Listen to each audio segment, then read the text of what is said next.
وأحل الله البيع وحرم الربا وأحل الله البيع وحرم الربا. السلام عليكم ورحمة الله وبركاته. الحمد لله الذي شرع لنا من الدين ما ارتضاه وأحل لنا البيع وحرم الربا فعمت بها البركات وازدهرت الأرجاء.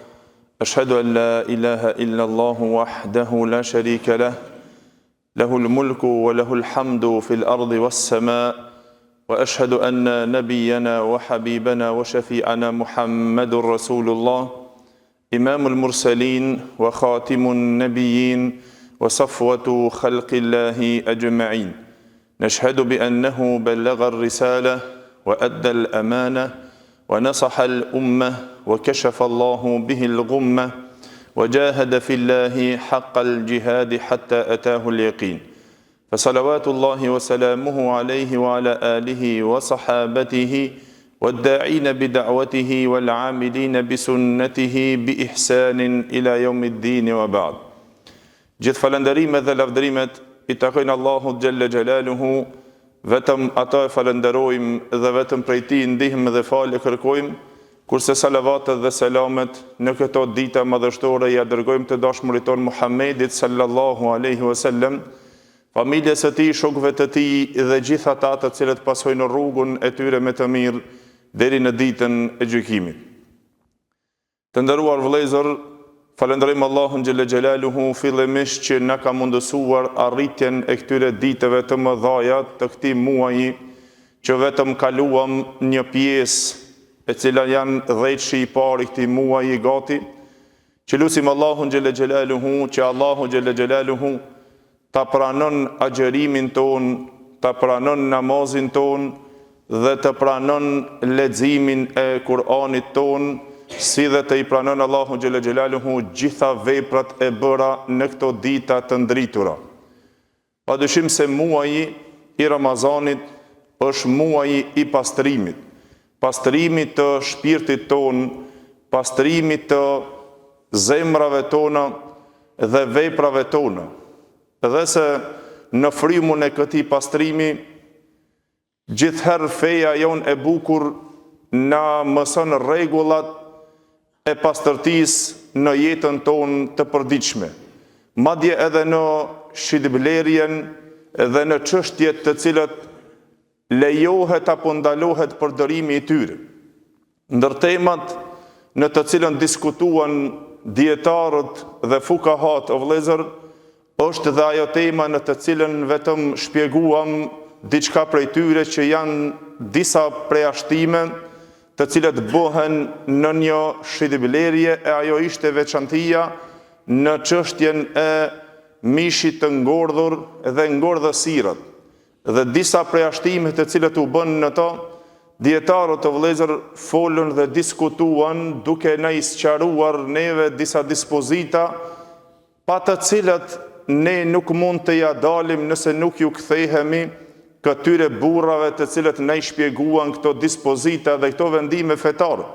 Dhe nuk do të dinim se cila na lejohet dhe cila na ndalohet. E mu për atë, është pra nga ajo në rast të cilën e cekum, përderisa flasim rreth asaj që preashtohet nga ngordhësirat, kur tham se çështjet e ndalesës në shariatin e Allahut Gjelle Gjelaluhu ndahen në ato të cilët janë të ndaluara haram në vetveten e tyre dhe ata të cilët bëhen haram me ndonjë shkak pra jashtë atyre. E ajo që folëm për atë ndalesë që është në vetvete që kanë ardhur tekstet të cilët e argumentojnë një gjë të tillë, Kur'an dhe Sunnet dhe shpjegimi I fjalëve të dietarëve në ndalesën e konsumimit të saj dhe përfitimet të saj, e ato ishin ngordhësirat, mirë po padyshim se kur të vjen diçka preashtim dhe na I cekum preashtimet, dhe ato preashtime duhet me ardhë patjetër me argumente të sakta në të cilët ne I kanë sjellur dietarët dhe ne I kanë shpjeguar që na të dim se me të vërtetë në to diçka është ndaluar, por diçka është dhe e preashtuar prej asaj ndalese për të cilën është ndaluar konsumimi i tyre, përfutimi i tyre apo shitblerja e tyre. Dhe prej saj në këtë rast të vëllezër cekum se është çështja e lëkurës së kafshëve të ngordhura. Si qëndron dispozita edhe çka diskutuan dietarët dhe vendimi sheriatik në çështjen e përdorimit të lëkurës. Lëkurës së ngordhësirave. A lejohet shitja e lëkurës së ngordhësirave apo nuk lejohet? A lejohet përfitimi i saj apo nuk lejohet?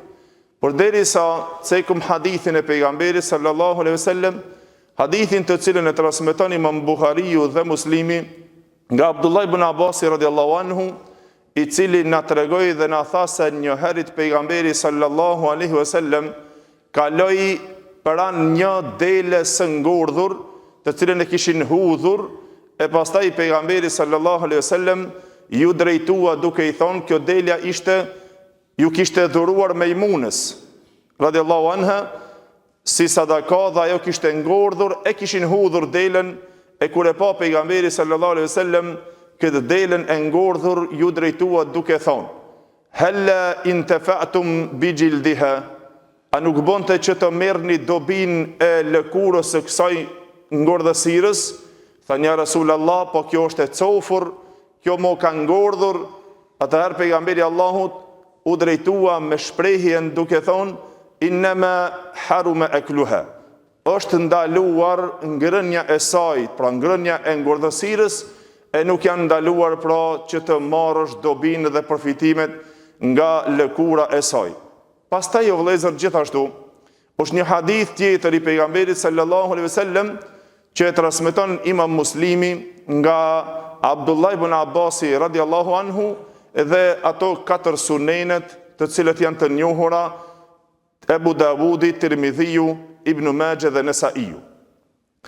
Tha Ibn Abbas radhiyallahu anhu, pra në tekstin të cilën e transmeton Imam Muslimi, tha e kam dëgjuar pejgamberin sallallahu alaihi wasallam duke thonë: "Idha dubigha al-ihabu faqad tuhir."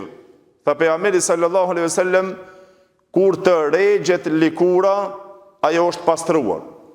Në tekstin e 4 suneneve të Ebu Davudit, Tirmidhiu, Ibn Majah dhe Nesaiut, e përdori me këtë tekst, me këtë shprehje pejgamberi sallam duke thonë: "Ayyuma ihabin dubigh faqad tuhir."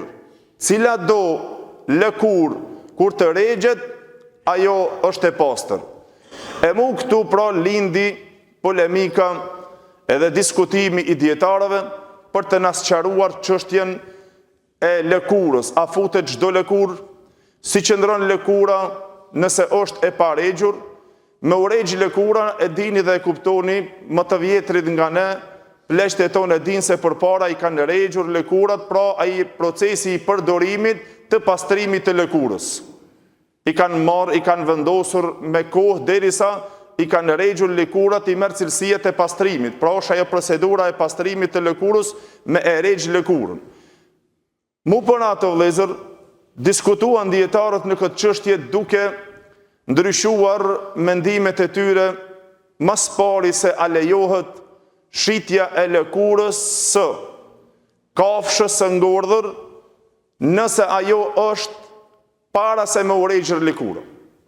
Dhe në fjalën më adekuate të dietarëve shkuan derisa i tha Ibn Qudame rahimullah al-Maqdisiu, tha në ato se para regjes së lëkurës që është e ndaluar shitja e saj dhe përfitimet e saj, tha nuk di që ka ndryshuar ndonjë dietar mendim se është e ndaluar shitja e lëkurës para se me urejgjër, është për qëllim pra lëkurat të kafshëve të ngordhura. Mirë po si qëndron çështja këtu është meselja për shitjen e saj, nëse ajo regjet lëkura e pas regjes së saj, si qëndruan mendimet e dietarëve, a përfshihen lëkurat të gjitha? Më për atë shumica, gjumhuri dietarëve, shkuan në ato se lejohet shitja e lëkurës së kafshës së ngordhur, e cila ka arritur pas regjes së saj. Kurse para tham që është e ndaluar. Mirë po, Pas saj shumica e dietarëve si mëdhëbit Hanefi, Shafi'i dhe një fjalë nga mëdhëbi Hambeli, shkuan në ato se lejohet të shitet pasi që të regjet lëkura. Kurse mëdhëbi Maliki, ato shkuan në ndalimin absolut që nuk lejohet as para regjes e as pas regjes së lëkurës. Për shkak të papastërtisë së saj dhe thanë se nuk pastrohet ajo edhe pas regjes lëkura nëse është lëkura e ngurthësirës. Është mesele që duhet ta dimë vëllezër, edhe pse ndoshta neve nuk na intereson, por shumica të cilët përbohen nga çështjet tona ku tham si veshje, si shtrojat, qëndron në këtë pikë, qëndron në përdorimin e lëkurave. Edhe mu për këtu pra diskutimi i dietarëve është te përdorimi i tyre dhe si qëndron shitja e tyre. Nëse është e cofur si qëndron, mu për atë dietarët diskutuan për shkak argumenteve këtu. Se si qëndron çështja e saj, a lejohet që të shitet apo nuk lejohet të shitet, për shkak se ajo mban papastërti. Por derisa është e paregjur, është e papastër. Po kur tjetë e regjur, atëherë pra shumica e dietarëve shkuan në ato se lejohet shitja e tyre e saj dhe përfitimi i lëkurës së kafshës së ngordhur pas regjes së saj, pasi që ajo të regjet. Derisa diskutuan pastaj o vëllezër në çështjen e asaj se a e pastron regja lëkurën, a nuk e pastron lëkurën e ngordhur. Dhe mu për atë, dietarët pra ne shpjeguan dhe u ndan në disa mendime, derisa Imam Nawawi rahimahullah tha në çështjen e lëkurës së ngordhësirës, tha janë ndarë dietarët në 7 mëdhëbe. Mirpo ajo që na intereson neve që të dimë është pra shkurtimisht në këto 4 mëdhëbet, të cilët janë të njohura, me të cilët është shkollat juridike, për të cilët na me to ndihmohemi në praktikimin e fesë tonë, edhe e kuptojmë dinin dhe fen tonë sipas shpjegimit të dietarëve, të cilët o vëllezër mas pari ishte mendimi i Hambelive në ato se çështja e regjes së lëkurës a është e pastër apo nuk është e pastër, në këtë mëdhëb të Hambelive pa 2 mendime, që Imam Ahmedi një herë shkoi në ato se edhe pas regjes së lëkurës ajo ngele pa pastër. Për shkak të një hadithit, të cilën ka defekt në saktësinë e saj, që kurse pejgamberi Allahut në këtë hadith pra që ka ardhur edhe pse është muttarib, hadithi është problematik në zinxhirin e tij dhe nuk ngel, dhe me thonë që të jetë hadith i vërtet, por për shkak të këtij hadithi komplet mëdhëbi mbajti mendim se nuk pastrohet edhe pas regjes së lëkurës, duke u mbështetur në hadithin që i tha mos i përdorni pra ato lëkurat të cilët janë që nuk regjen, edhe kur janë lëkura pa regjur, edhe të regjura, dhe ata të cilët pra janë nga damarët që llogaritëshin që folëm dhe me thonë në dersin e kaluar. Mirë po pastaj thanë se Imam Ahmedi rahimullah ka ndrruar mendim për shkak pra kur është verifikuar mos saktësia e këtij hadithi. Gjithashtu o vëllezër, mëdhëbi i Hanefive, pra mëdhëbi e Abu Hanifës në çështjen e lëkurës se a është e pastër, a pastrohen të gjitha lëkurat pas regjes së tyre, padyshim se edhe këtu folën dhe diskutuan dhe na treguan mëdhëbi i Abu Hanifës, pra Hanefit thanë se çdo lëkur ajo pas regjes pastrohet, dhe se është e pastër përveç lëkurës së derrit dhe njeriut. Ato nuk hin pra në këtë proces të regjes dhe të pastrimit. Pastaj o vëllezër, mëdhëbi Shafi'i, të cilët ato thanë se të gjitha lëkurat pasi që të regjen janë të pastra dhe pastrohen, përveç lëkurës së qenit dhe lëkurës së derrit. Kështu pra ndryshuan mendimet e dietarëve. Mendimi i tretë është mendimi i Davud e Dhahiriut, edhe shumica e dietarëve të cilët e forcuan këtë mendim, që ato shkuan se në to regjet çdo lëkur bëhet e pastër pas regjes së saj. Dhe mu për këtë Dietarët e mbështetën këtë mendim, sikur që është Imam Shaukani rahimullah, për shkak se tha argumentet e përforcimit të çdo lëkurës që pasi që të rregjet ajo ngel e pastër, tha janë shumë të sakta dhe janë argumentet të cilat e vërtetojnë një gjë të tillë. Ku cekon pra hadithin e pejgamberit sallallahu alaihi wasallam që e transmeton Imam Muslimi nga Abdullah ibn Abbas radiallahu anhu, i cili tha se e kam dëgjuar pejgamberin sallallahu alaihi wasallam duke thonë: idha dubighal ihabu faqad tuhir. Kur të rregjet lëkura, ajo atëherë pastrohet. Edhe të gjithë u mbajtën o vëllezër te kjo fjala e transmetimit të këtyre 4 suneneve, Ebu Daudi, Tirmidhiu, Ibn Majah dhe Nesaiu, të cilët e transmetuan pra fjalën e pejgamberit sallallahu alajhi wasallam që e përdori duke thonë: eyyuma ihabin dubigh faqad tuhir. Cila do lëkur që të rregjet, tha çfarë do lëkure pra që të rregjet, ajo kur të rregjet pastrohet dhe bëhet, domethënë në to e pastër. E mu bërat, dietarët shkuan në këtë fjalën cila do eyyuma, tha i përfshin të gjitha lëkurat. Por normal se ka prej tyre, domethënë ato të cilët shkuan si medhebi Hanefi dhe Shafi'i, që i dalluan disa nga ata të cilët janë në esencë. Prej dietarëve të cilët mbajtën medheb duke thonë se ata kafshët që ju hahet mishi, atyre nëse janë coftina, lëkurat e tyre pastrohen, por prej atyre të cilët nuk ju hahet mishi nuk marse, atyre edhe pas rregjes nuk pastrohen.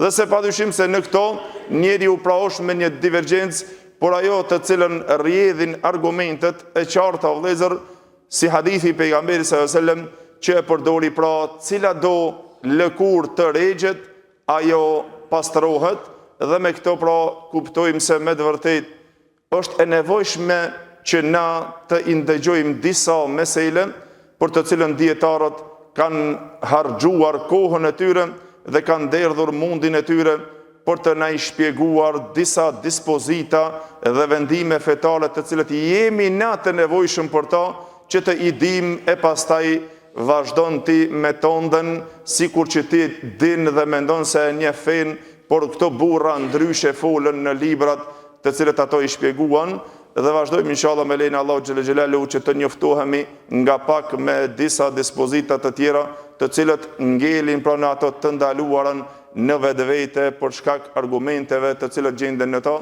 Wa aqulu qawli hadha wastaghfirullaha li wa lakum walhamdulillahi rabbil alamin.